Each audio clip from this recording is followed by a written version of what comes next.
Voilà, nous sommes comme ça au deuxième jour de formation pratique en fabrication des produits biologiques.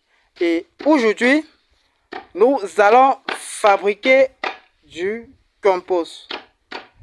Nous sommes déjà comme ça sur le terrain en train de faire fabriquer notre compost que nous allons bien entendu fabriquer et je vais dire fabriquer et utiliser au moment venu.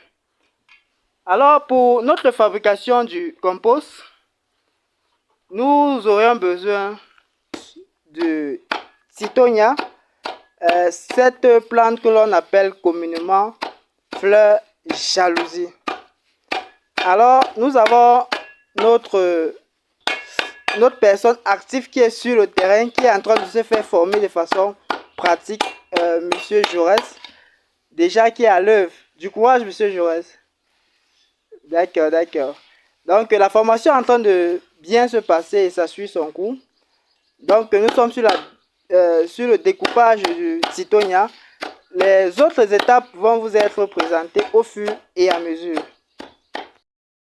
Une fois que nous avons découpé notre Cittonia comme ça, nous allons donc essayer de l'étaler tel que vous le voyez. On l'étale comme ça. Voilà. On l'étale.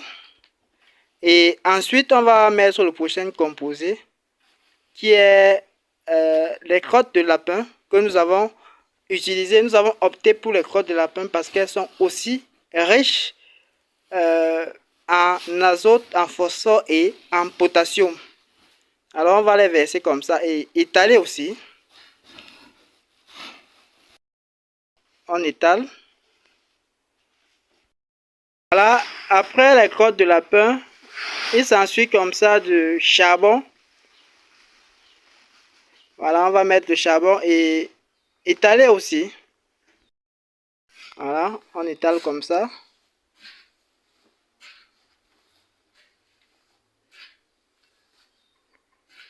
On étale très bien notre charbon. Nous mettons du bokashi. Voilà. Que l'on va aussi étaler. Voilà.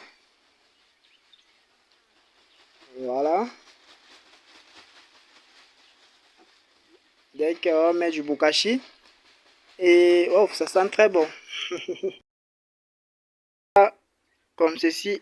Mettre du M5 à l'intérieur d'une quantité d'eau. Voilà, et qu'on va mélanger par la suite. Et asperger dans notre compost ainsi. Et asperger sur tout le composé qui est au sol, je vais dire. Voilà. Et de transvaser. Voilà. Voilà. Retourne encore l'autre là-bas. Oui.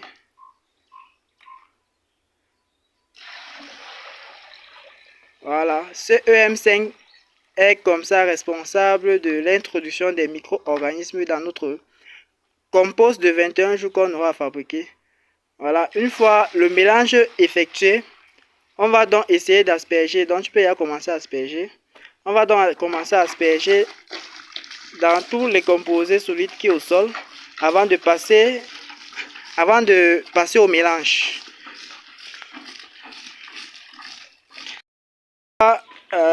L'aspersion de l'EM5 dans notre composé, on va effectuer comme ça un mélange homogène de tous les composés quoi. Donc voilà, c'est comme ça on effectue le mélange au fur et à mesure. Voilà.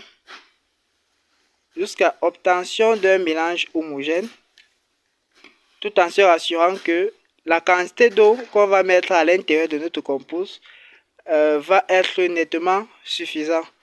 Et à cette fin, on va faire le test du poignet, voilà, pour pouvoir voir si notre compost, véritablement, la quantité d'eau qu'on va mettre dans notre compost va suffire.